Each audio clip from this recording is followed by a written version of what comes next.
Hey guys, welcome to lecture 25. Well, in this lecture, we will actually define the definite integral. So far in the first two lectures from chapter 5, we have played a bit with integrals. In fact, we have seen what the indefinite integral is. Well, we talked about anti-differentiation. We have seen that there exists another operation, not just to take the derivative of a function, but you can also take the antiderivative of a function. And then we have played around with some sums. We're veering towards to the definite integral. So we would like to define the definite integral as the area under the graph of a function. So for that purpose, we will need the notion of an integrable function. We would like to see what that is.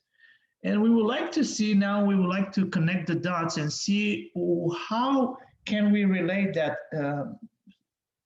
sum that we have seen last time, and especially how we can relate the limit of that sum, whatever that Riemann sum, in fact, to the definite integral. You will see that, in fact, I already told you a bit that the limit of a certain sum is nothing else than just the limit of the integral. But now I would like to dwell, in fact, to emphasize that a little bit, a more general theorem holds true. All right, so let's get started. So I'll start with the definite integral. And first, we would like to see what an integrable function is.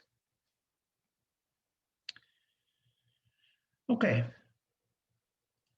And in fact, well, I'll have two lectures into one. I think it's better this way because I don't want to have two parts.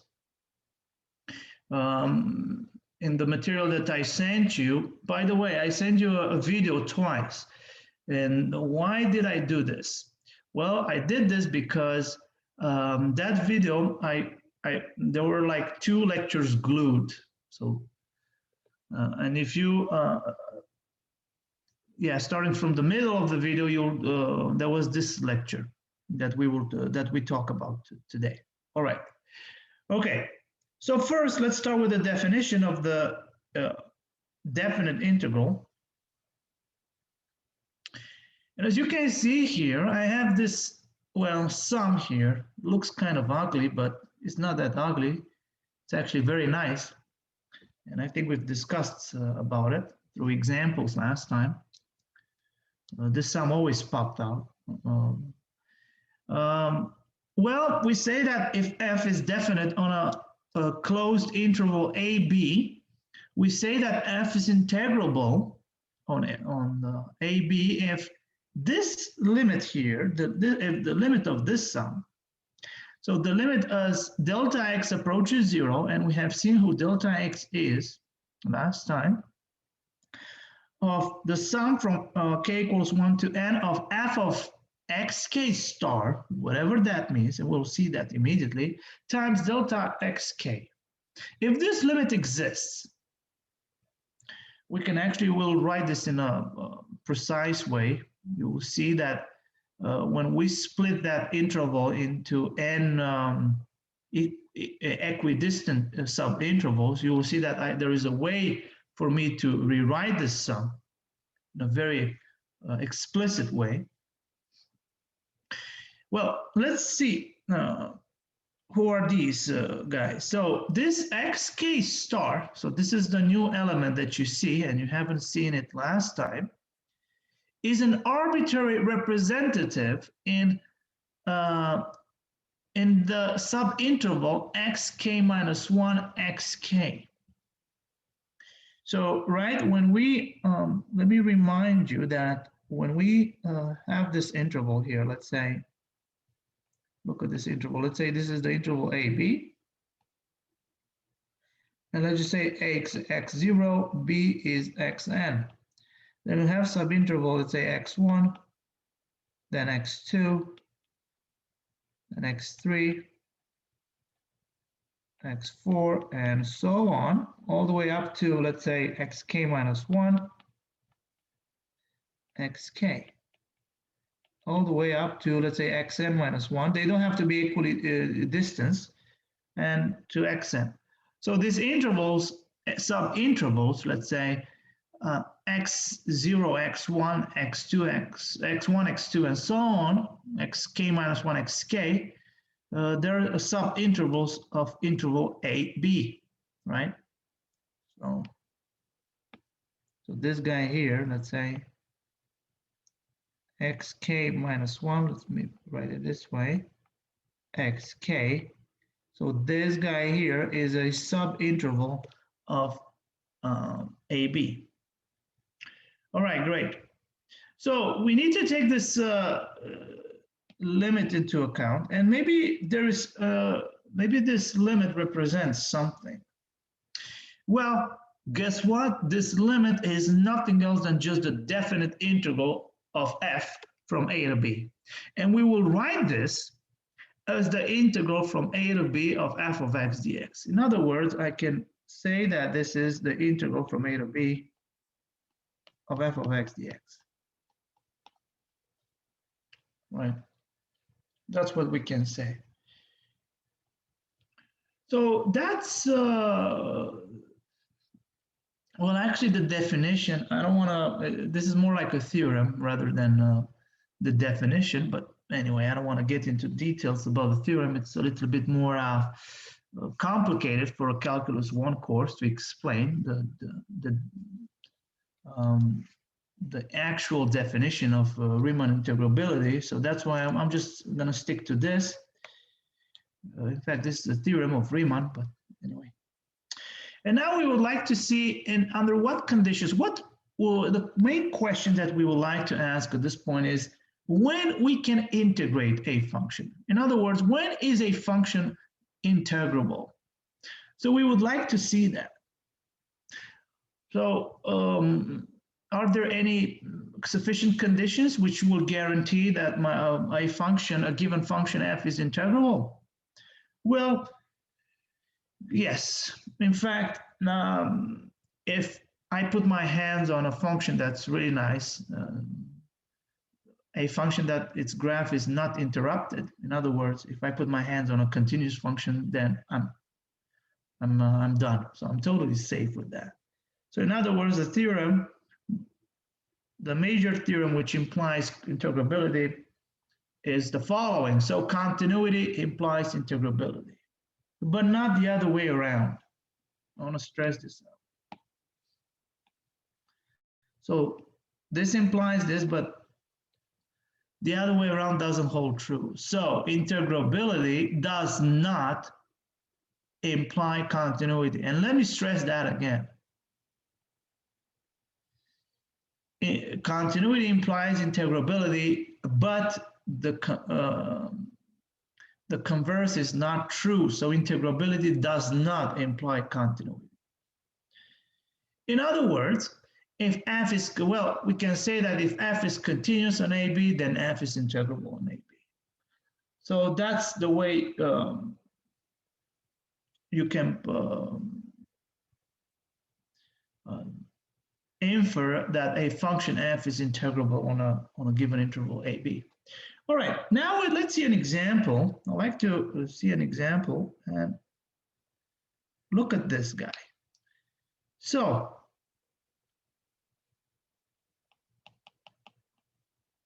let's think of the following example.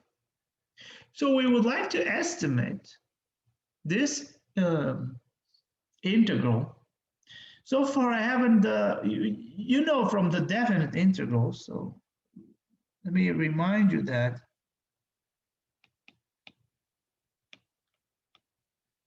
from the first lecture that the integral, the undefinite integral of x to the power n dx is x to the power n plus 1 over n plus 1 plus constant. But now we would like to see what the definite integral is. And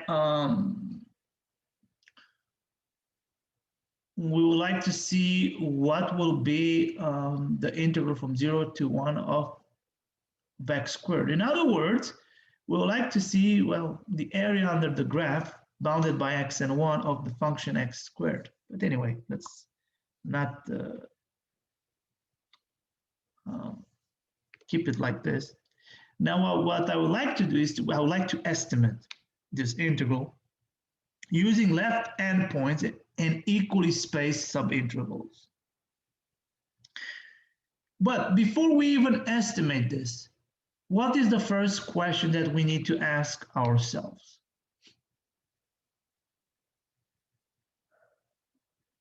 Well, if we can actually integrate a function, right? In other words, the question we like to ask, if this function is f of x equals x squared integrable, what do you think? Is it integrable or not?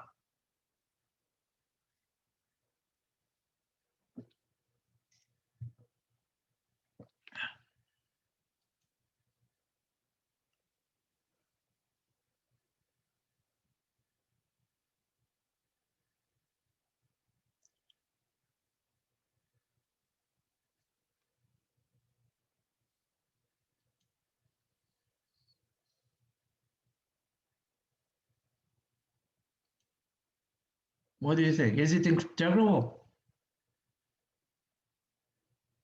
Well, yes, right? Why? That is the question. Why is this integrable? Well, the answer is yes. But why? Exactly, like Travis says here, is it not integral, it is integrable. Yes, because it is a continuous function. So let me go back. You look here. So continuity implies integrability. So f, for example, f of x. So let me just say here, f of x equals x squared is continuous.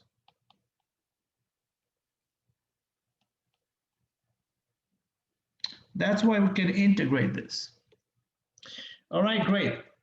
So we would like to estimate this and pay attention using left endpoints in equally spaced subintervals. Well, the question is how many subintervals? Well, I don't say. So if I don't mention exactly how many equally spaced subintervals, then well, maybe I could use n subintervals. So the question is, how can we equally space equally divide the interval 0, 1 into n subintervals? Can you tell me? So let me say I have the interval 0, 1 here. Look at it.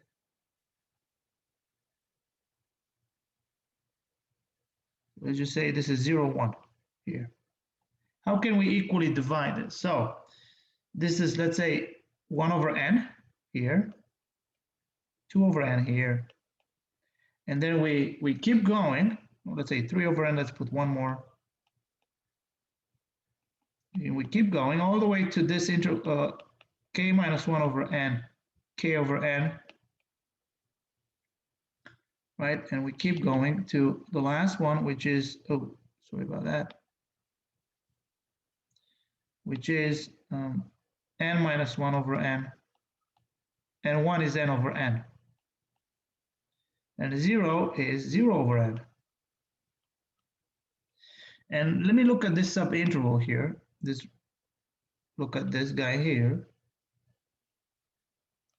right? K minus 1 over n and k over n, right? Are they equally spaced? That is the question. So let's look at this interval. So we look at the subinterval, this subinterval, k minus 1 over n and k over n. So the question is, if we look at each subinterval, are they equally spaced? What do you think?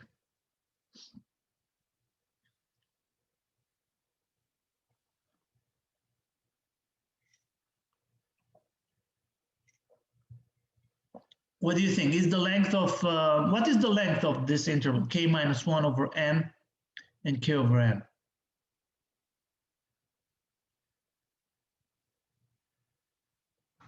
In other words, what is the difference of the endpoints? So what is k over n minus k minus 1 everything over n? What is it? Equal to what?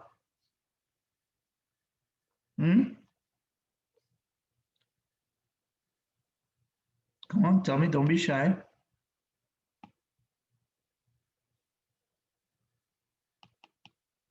So the length is what? Is k over n is the difference minus k minus 1 over n, which will give us 1 over n. Great. What if we take any subinterval? Let's say for the subinterval 0, 1 over n. What is the length of that? Again, 1 over n. What is the length of subinterval 2 over n and 3 over n? Well, it's again 1 over n. Well, the length of each subinterval is the same, so it's 1 over n. Or if you take the length of the subinterval n minus 1 over n, 1. Again, it's 1 over n. So in other words, we divided the interval 0, 1 into n equally spaced subintervals. Great. And now we would like to evaluate, so we did this already, we would like to evaluate or to estimate, that's a better way of putting this, the interval from 0 to 1 of x squared using left endpoints. So we should use left endpoints.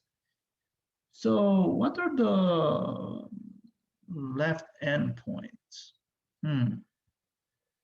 So the left endpoint is k minus 1 over n, correct? So how are we going to estimate this? Remember, in other words, let's go back to our definition here. Look at this. Who is delta x? Is the difference, delta x is nothing else than just, well, the difference of, well, is the maximum because usually if the interval is not equally spaced, then you take the max. But in other words, just keep in mind that is the difference between xk and xk minus 1. In our case, delta x will be 1 over n. So this will be nothing else than just the limit. So if we look at this, this will be nothing else than just the limit as n approaches infinity of, well, a in our case is 0 because we integrate from 0 to 1. So those are the bounds of the integral. So it's the limit as n approaches infinity of the sum from k equals 1 to n of 0 plus, and now I'm going to use the left endpoint. Well, the left endpoint, if you look at this if you look at this guy here, at this subinterval here, the left endpoint, so this is the left endpoint. And this guy here is the right endpoint.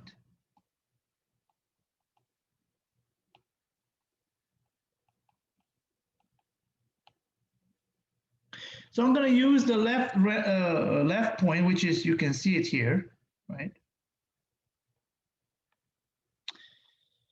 Times delta x, which is 1 over n in our case, right? Delta x is nothing else than just the length of a subinterval. That's what it is. And that's how we're going to estimate. So we need to compute the sum.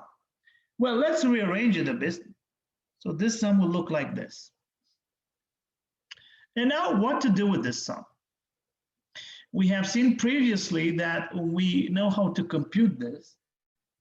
And here, this guy 1 over n is a constant, so maybe we should take this out. So let's put it here. So this guy is a constant. Let's put it in front of the sum.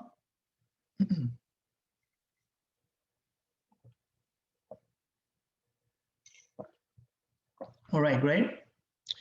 And now, well, by expanding k minus 1 squared, remember, k minus 1 squared, let me is k squared minus 2k plus 1 squared, which is 1.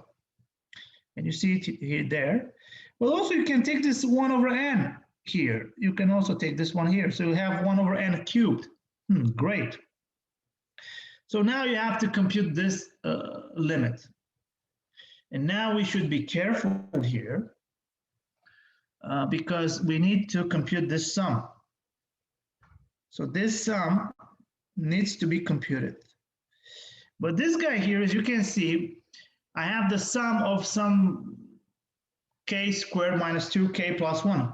But this, we know that the sum is additive, can also be expressed, only this guy here, this is the sum from k equals 1 to n of k squared minus the sum from k equals 1 to n of 2k plus the sum from k equals 1 to n of 1. Great. As you can see it here, but we're going to take the constant now. So the constant, you can take it out in front of the sum here. And then you'll end up with this guy right here. So this guy. So we need to compute each of those sums. So what can you tell me about the first one? Can we compute the first sum? Yes. Remember in the second lecture last time, we knew that the sum from k equals 1 to n of k squared is n times n plus 1 times 2n plus 1 over 6. So that was one of them. Well, another one, which is right here. Well, another one is this guy here. Right, remember the sum from k equals 1 to n of k is n times n plus 1 everything over 2. So that was, in fact, that was the first sum. And you see it here. All right, and the last one, the sum from k equals 1 to n of 1 will be what? So in other words, it tells you add up 1, 1, 1, 1 with itself. How many times? N times. So it will be n. So this guy here is nothing else than just n. Great. Now let's put everything together. So putting everything together, we will have the following.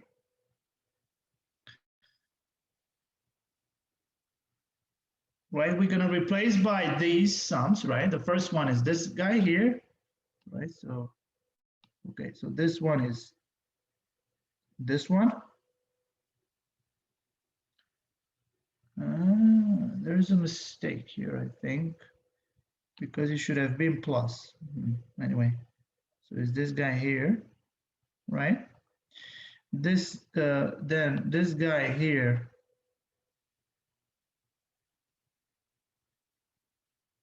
As you can see, is this guy here, right? And now the first one, this one here, is this one here.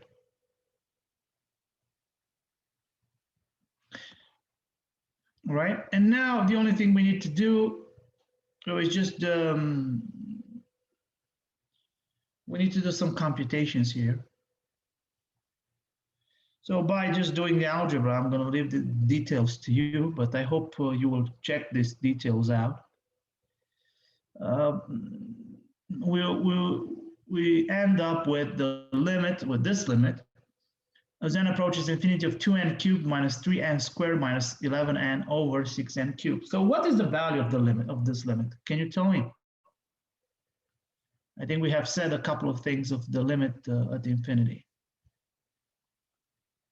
Well, here is the limit of, okay, let me tell you another thing, which I dislike in the curriculum of Calculus 1. Well, actually, this is a limit of a sequence, but we haven't talked about that. But anyway, it is what it is. So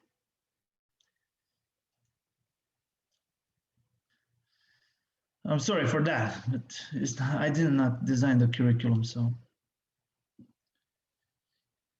I shouldn't be supposed to talk about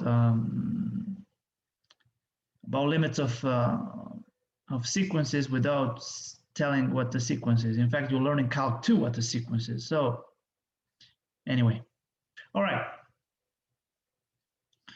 So what is the limit of this? Imagine that it's like the limit of a function. So what do we have on the top? The top is 2n cubed minus 3n squared minus 11n, right? You see, it's a cubic, and the coefficient in front of the cubic is 2. And then on the bottom, we have also a cubic. It's a more simpler one. Remember, what was the limit of this? When we have a rational function and the degree on the top is the same as the degree on the bottom, what was the limit as n approaches infinity? Do you remember that?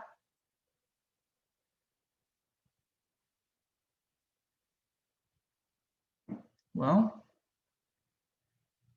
it was the ratio of the coefficients, right? So if you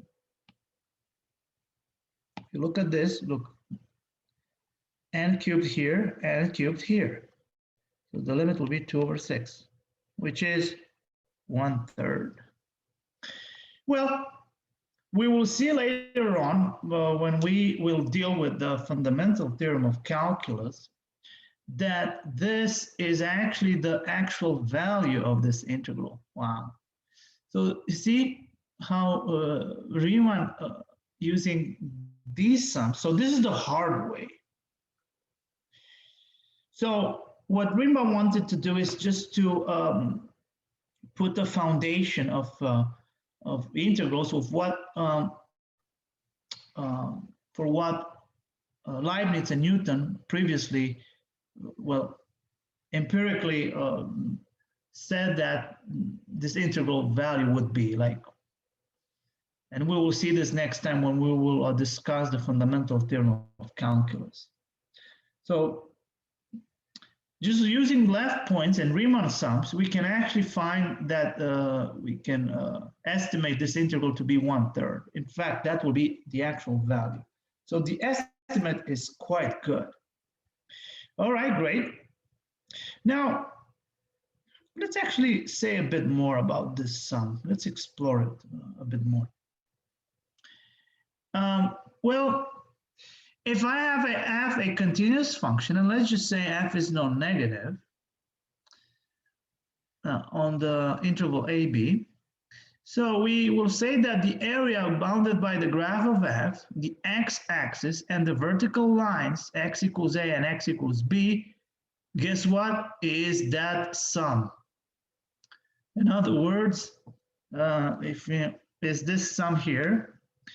So the area is the limit as delta x approaches 0, and usually delta x is the length of the interval over n, so of the subinterval if you want. So it's b minus a over n, right? So is this limit is this area is the limit as delta x approaches 0 of the sum from k equals 1 to n of f of a plus k times delta x times delta x. In other words, let me rewrite this. So this can be rewritten as, so this guy here, instead of writing with delta x, and this is equal to, I'm going to write it here. Ouch, sorry about that. So this guy is nothing else than the limit as n approaches infinity. So let me just get rid of delta x of, so the sum from k equals 1 to n of f of a plus k times b minus a over n, and times this delta x, which should be minus a over n. So let me put it here in front. So this would be b minus a over n. And let me take the limit of this. So this guy is the same as this guy, right?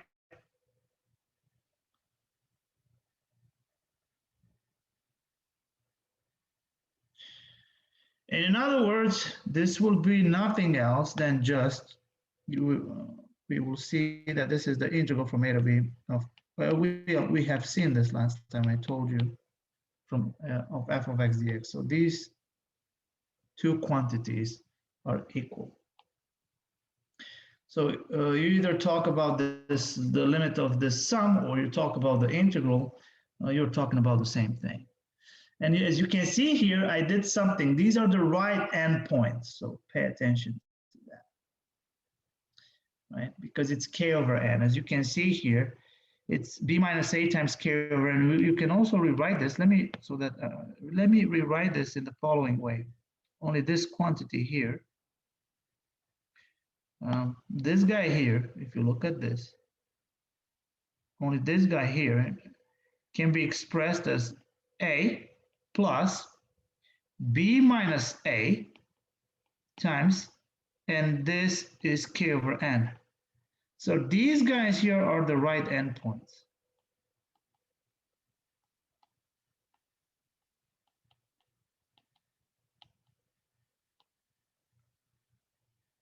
All right.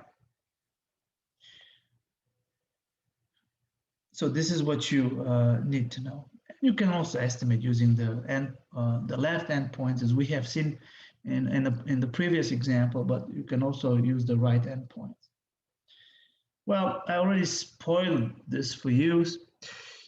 I already told you that, in fact, well, it's okay.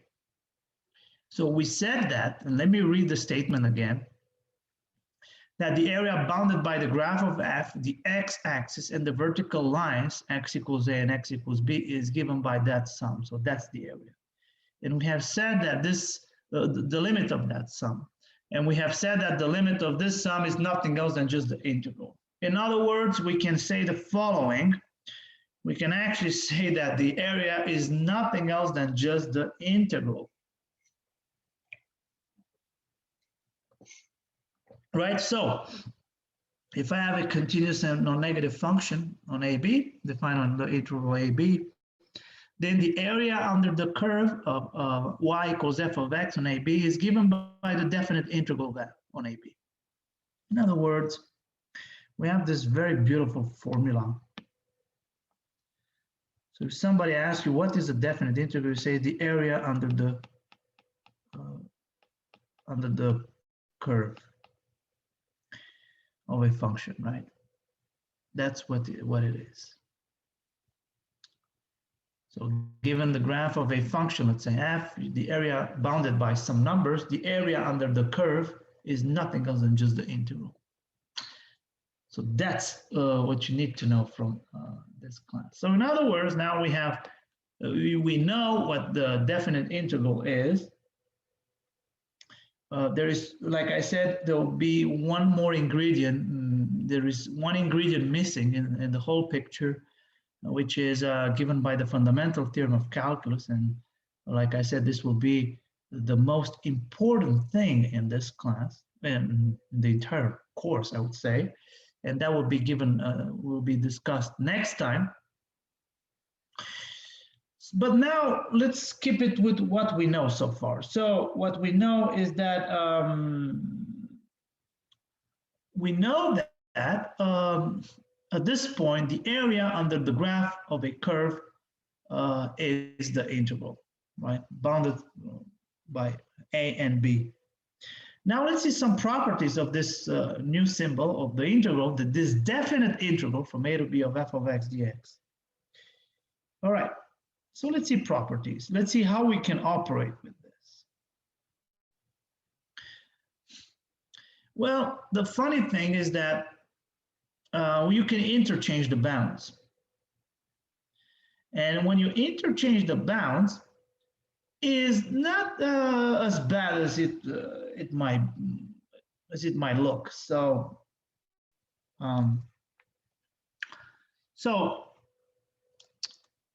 when you interchange the limits of the integral, right? For example, you can have something like the integral from a to b of f of x dx is nothing else than just the integral, the negative integral of b to a of f of x dx. So if you want to change the bounds, make sure you put the negative in front of it. Well, if we take, for example, if we want to integrate just at the single point, there is nothing to integrate. It's just zero. So in other words, if you take a to b, b, then you'll have that the integral from a to a of f is zero. So that's the definite integral at the point. So keep that in mind. And of course, there are some common sense rules, and I already have seen, we have already talked about in the case of an indefinite integral, right? And the same thing will hold true for the definite integral. In other words, if we have two functions, let's say f and g, and these two functions are integrable on AB, right? Then we have the linearity rule, right? If we have some constants R and S, then guess what?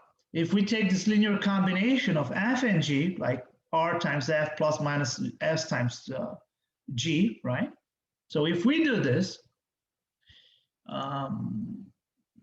well, you don't have any problem. So you can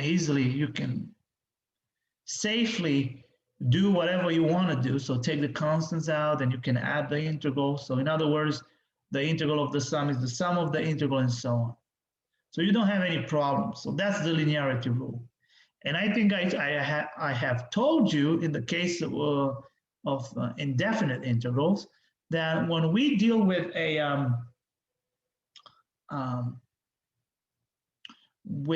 product, that the same thing does not hold true. So keep that in mind. So when I talk about linearity rule, I only talk about the sum or the difference, right? All right. Also, we have the second rule is what we call the dominance rule. You know, I usually dislike this. Everything is called names. Instead of, you know, maybe we should understand where they come from. I think that would be better, but anyway. So this so-called dominance rule, if a function f is less or equal than a function g, so this holds point-wise, right, on the integral ab, then guess what? The same thing will hold true for the integrals, right? So there is no way this is less than this, and then its integral of this to be greater than it. No, it's not going to work like that. So the integral will keep the order.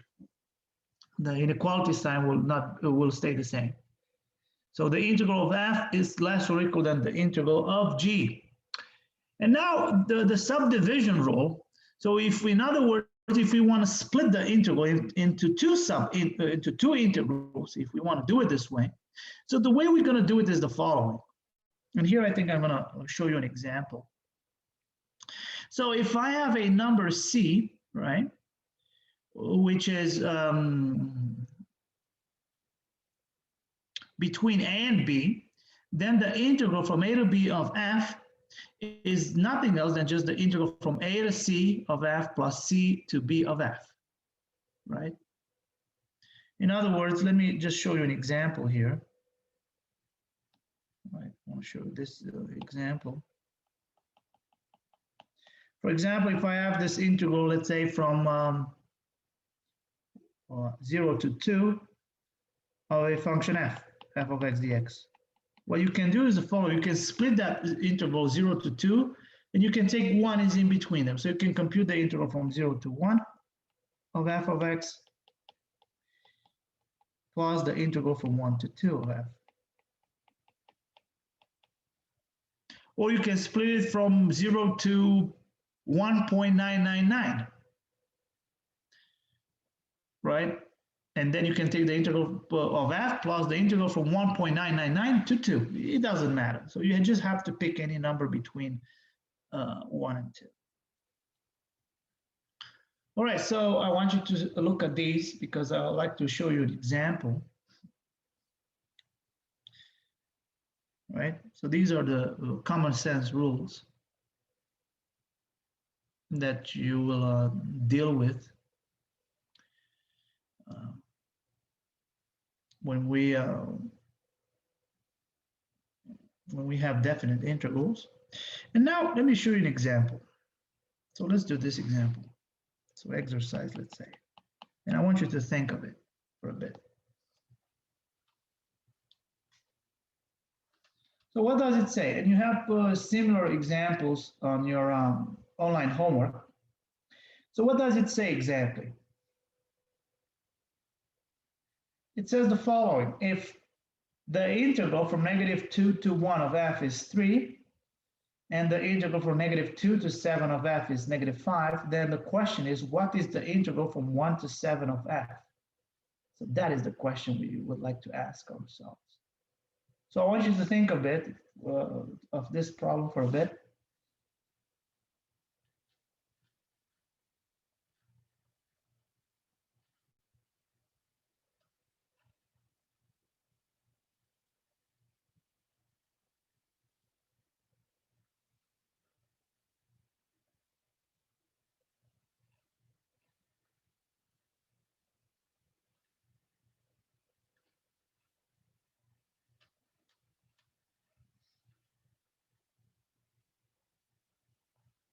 So what do you think? You see, you have to integrate from 1 to 7.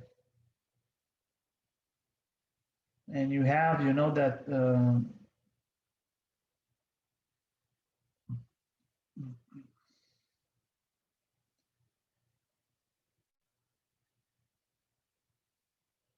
you see, you have the bounds from -2 to 7, huh? So what can you say? So just put here on an interval, let's say from here to here. So 7, -2. And what number do you have in between? So you have -2, 7, you have 1 here.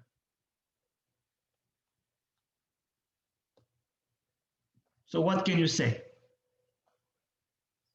The integral from, based on subdivision rule, the integral from, in fact, let me delete this. Actually, I can actually change the bounds here. Well, let me delete this. Let me rewrite it. So let's see, we have the integral from -2 to 7 of f. How can I split this using the subdivision rule? Can you tell me?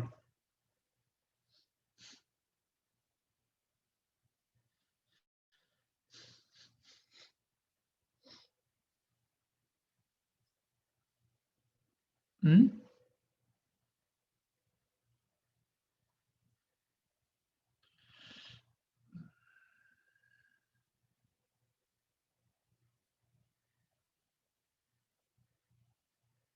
I'm all ears. And eyes too.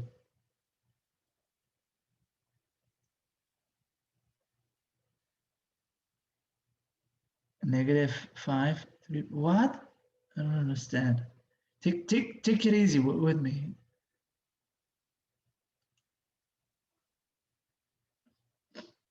So how can we split that? Look at the interval, look at the subdivision there. So can we write this as the integral from -2 to 1 of f plus the integral from 1 to 7 of f of x dx? That's what you see. This number 1 is between -2 and 7. Well, guess what? Let's see, what do we know? So we need to evaluate this guy. So we need to take care of this guy. Is that no problem. So we know that this guy is what? -2 to 7 is -5. Yes, Abdul, you went a bit ahead, but anyway, I understand what you wanted to say. And this guy is nothing else than just 3, exactly. So like Abdul says, and this, let's say this is an x. Yes, and now I understand what you mean by that. So -5 is 3 plus x, so x is what? So -5 is 3 plus x, and you can solve this for x, and this will be nothing else than just -8. And that's what it is. So in other words, again, by just using this, and this will be -8. Anyway, it's the same thing. Right? That was easy.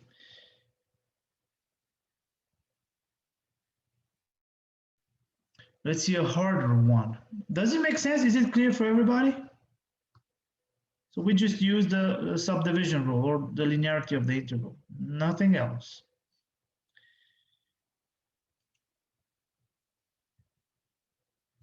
I look at your faces and I see that your faces tell me like, oh my God, this is so easy. Can you do something harder? All right, let's do something harder. Look at this here.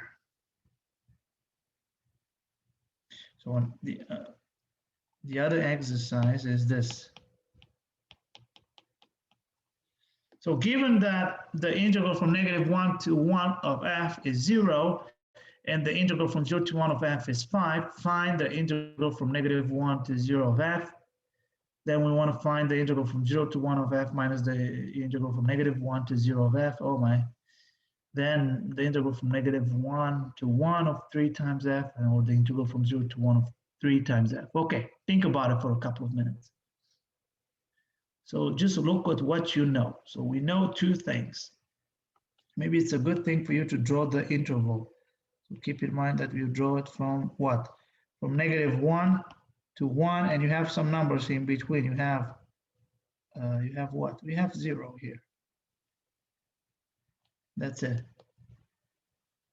And basically, you can say that the integral from -1 to 0 of f of x dx plus the integral from 0 to 1 of f of x dx, if you want to put it this way, is nothing else than just the integral from -1 to 1 of f of x dx. That's the whole thing. So instead of you split like this plus this, and it's the whole thing, this. If I have to draw a picture, that would be it. That would be it. Okay, I want you to tell me.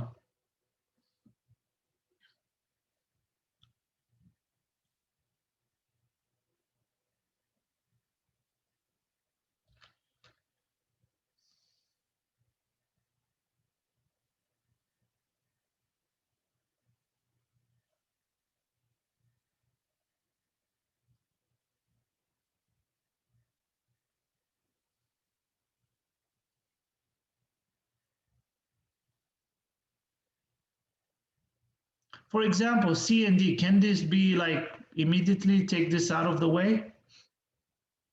Can you tell me? What are these two integrals equal to? This guy and this guy.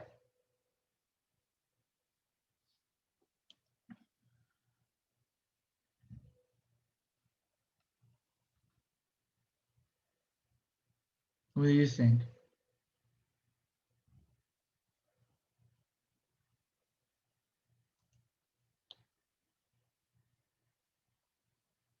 Exactly. So this is, so C and D, it's pretty clear what you have to do. So let me write it somewhere here.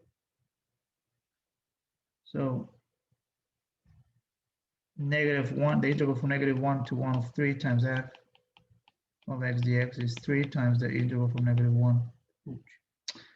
Okay, let me put it here. From -1 to 1 of f of x dx. But the integral from -1 to 1 of f is what? Is 0. So it's 3 times 0, which is 0. Great. So this guy is 0. What about this guy? Can you tell me what is this? It's again 3 times the integral from 0 to 1 of f of x dx. And we know that the integral from 0 to 1 of f is 5. So it will be 15. Exactly, the constant rule. Great. All right, so we have dealt with these two. Now, we're left with A and B. So what do you think we should do here?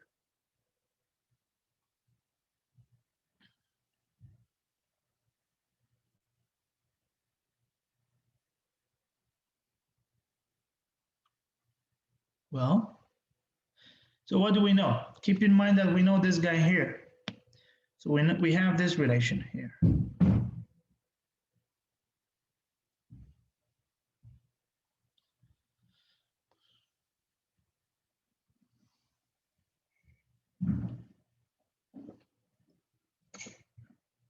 So what do you think? What is the integral from -1 to 0 of f? Well, as you can see, you can compute it.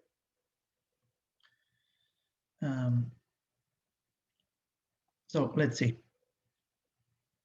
So as you can see, we have this relation here. So the integral from -1 to 1 of f is the integral from -1 to 0 of f plus the integral from 0 to 1 of f. Then you can just solve this for the integral -1 to 0. And well, you actually know what's going on. So you know that this guy here is 0, right? Because it's given.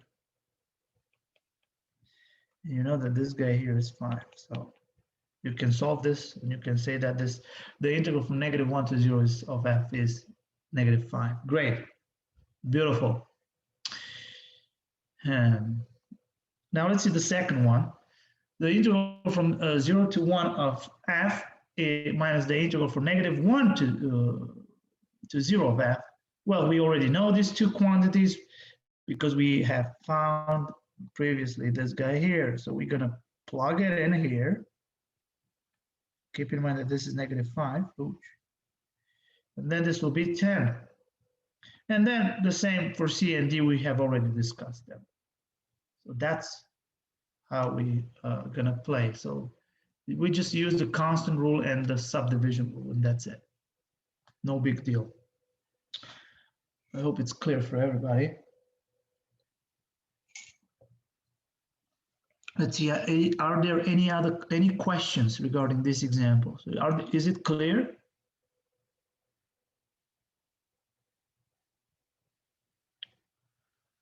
Well, I hope so. Anyway.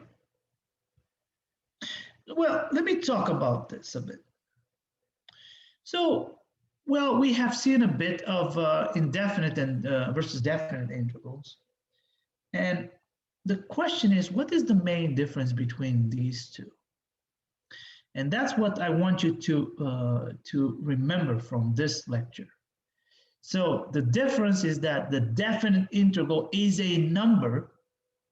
So the area under the graph of a curve which is bounded by two numbers is a number, whereas an indefinite integral is a family of functions. Keep that in mind. Once again, the definite integral is a number and the indefinite integral is a family of functions, right? You have the antiderivative plus those constants C. So that's what you need to remember. All right, great. Now let's continue. We're not done yet. I would like to continue with this because I'm sure you love integrals at this point. Look at your faces, and I see you're so anxious to find more about integrals. So let me go back to the area as the limit of a sum. Right, we have said that f is a continuous function, and we said that f is non-negative on an interval AB. And we have seen that the area bounded by the graph of f and the x-axis and the vertical lines x equals a and x equals b, we have seen that this is nothing else, right? That limit there. And let me just rewrite it again. Let me rewrite this as the limit as n approaches infinity of b minus a over n times this sum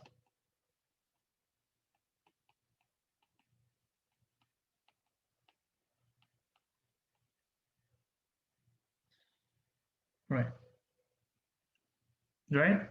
And we have seen that this is, well, is the integral. Well, this is when we evaluate with the right endpoint. So this is k over n.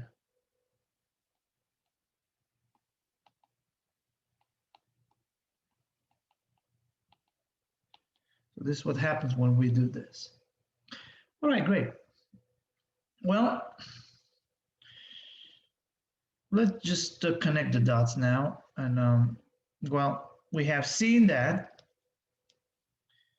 if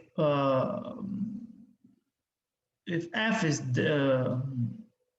integrable, if that limit, right, exist. And pay attention now, this xk star is nothing else. So this xk star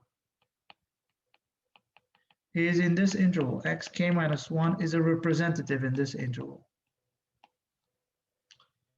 And well, you can take this xk star to be xk minus 1, the left endpoint, or you can take xk star to be xk, which is the right endpoint, doesn't matter. But it's a representative between these two. And now if this guy here will be nothing else than just this right here. So that's the main theorem of Riemann.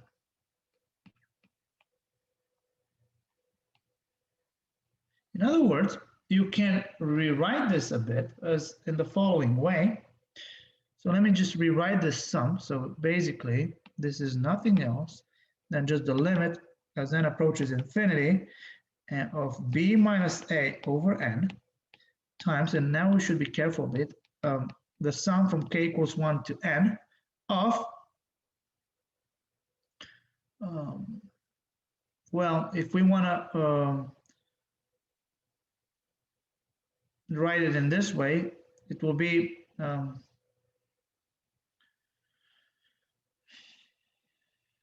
f of this xk star, right? Well, and here,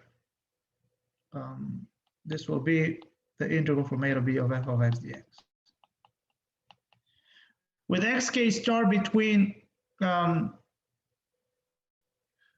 xk minus 1 xk, but here xk minus 1 xk will be because I want to take the, well, you can take the, you can divide the interval into n subintervals equally distanced, or you cannot do this, or if you don't want to do this, then it's fine. You can just take to be xk star to be any number between xk minus 1 xk.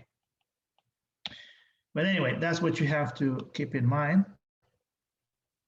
Like I said, it's a little bit off for me to talk about this without putting the actual definition, the foundations of all this, but anyway.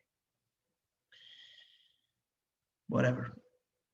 Next time you'll probably forget about this when you see that there is a simpler way of computing all these integrals. So.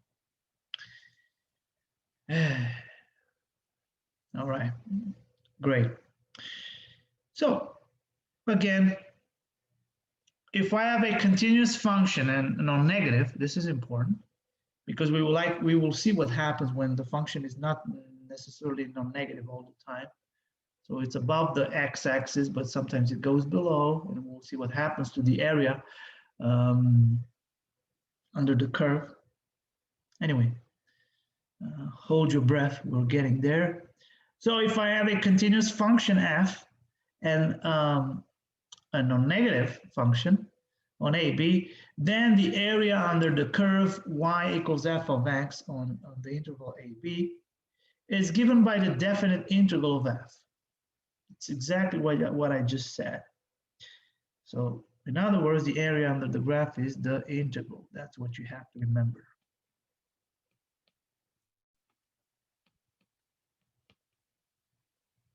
That's the most important thing you get out of this class.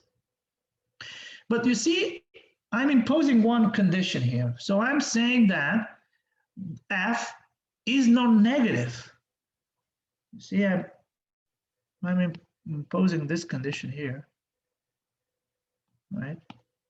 I'm saying that this f here, f of x, is non-negative.